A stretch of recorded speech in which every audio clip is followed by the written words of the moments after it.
Ken Sagopi, Rarasati Rabi, seri 247, Sayembara Tanding. Setelah dirasa cukup, Ki Patih Udawa segera mohon diri. Namun sebelumnya mohon bantuan kepada Prabu Sri Bathara Kresna untuk menyebarluaskan tentang rencana sayembara tanding tersebut. Ki Patih Udawa tidak ingin bermalam di kepatihan Dwarawati. Siang itu juga ia kembali ke Widara Kandang. Ia ingin segera membuka rontal dan mencocokkan dengan coretan-coretan di dinding kayu bagian belakang sanggar.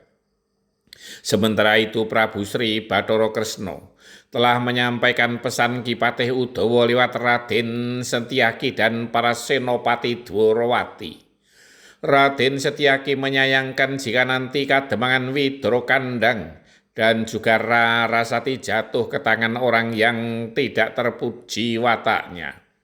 Karena anak keturunan Widara Kandang menurut pertalian darah masih saudara sepupu, dan bahkan Praguto dan Adimanggolo adalah saudara tunggal ayah dan lain ibu.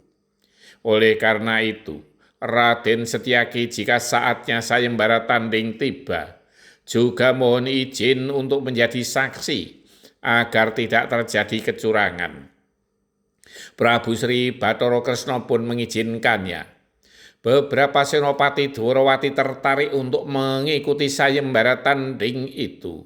Mereka memang sejak semula meragukan kemampuan Ki Patih Udawa dalam olah kanuragan. Ada perasaan tidak terima karena Udawa menjadi pepatih Dwarawati hanya karena kedekatannya dengan Prabu Sri Bathara Kresna. Mereka ingin membuktikan bahwa ia mampu mengalahkan Ki Patih Udawa. Dengan demikian jabatan patih pun bisa ia rengkuh. Raden Setyaki mendengar bisik-bisik para senopati itu. Namun ia belum menemukan cara untuk mencegah mereka. Perjalanan Ki Patih Udawa lancar tanpa halangan, karena ia sudah terbiasa melewati jalan itu. Meskipun ia memerlukan waktu beberapa kali untuk beristirahat, karena ia tidak mungkin memaksa kudanya berlari sepanjang hari tanpa berhenti, bahkan di malam hari. Sesampainya di Kademangan Widara Kandang, setelah ia menambatkan kudanya di kandang, ia segera menuju ke sanggar, sekedar ingin menengok karena sanggar itu sudah lama tidak dipergunakan, dan ingin melihat apakah coretan-coretan di dinding kayu itu belum terhapus. Langkah Ki Demang Udawa terhenti dan sejenak termangu, karena mendengar suara langkah kaki di dalam sanggar. Ki Demang Udawa ingin tahu siapakah yang ada di dalam sanggar dan apa yang dikerjakannya. Dengan berjingkat, ia melangkah pelan. Dari sela-sela dinding kayu ia melihat seorang wanita dengan pakaian khusus yang sedang meloncat dari satu patrok ke patrok yang lain. Ki Demang Udawa terkejut setelah mengetahui bahwa wanita itu adalah Rarasati. Namun tetap dibiarkannya Rarasati melanjutkan gerakan-gerakannya.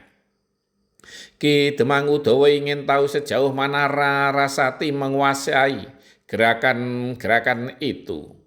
Mula-mula meloncat di patrok yang rendah dan ketinggian yang sama. Lama-lama di patrok yang lebih tinggi. Kemudian ia melihat Rarasati meloncat turun dan berjalan di tengah-tengah sanggar, berdiri tegap membelakangi keberadaan Ki Demang Udawa. Terlihat Rarasati menjulurkan kedua tangannya ke depan, kedua lututnya juga ditekuk ke depan, kemudian berdiri tegak kembali. Gerakan itu diulang beberapa kali.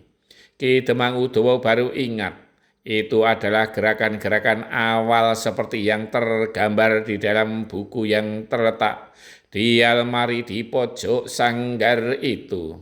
Oh, rupanya Rarasati sedang mempelajari yang ada di buku itu. Batin Ki Demang Udawa. Namun Ki Demang Udawa yang terkejut ketika ia mendengar sapaan dari belakang. "Ger, apa yang kau lihat?" Yang hadir ternyata ibundanya, Nyi Ken Sagopi. "Oh, maaf Biung," jawab Ki Demang sambil membalikkan badannya. Bersambung, mereka yang mau mencoba dan belajar, mereka lah yang akan maju dan berkembang.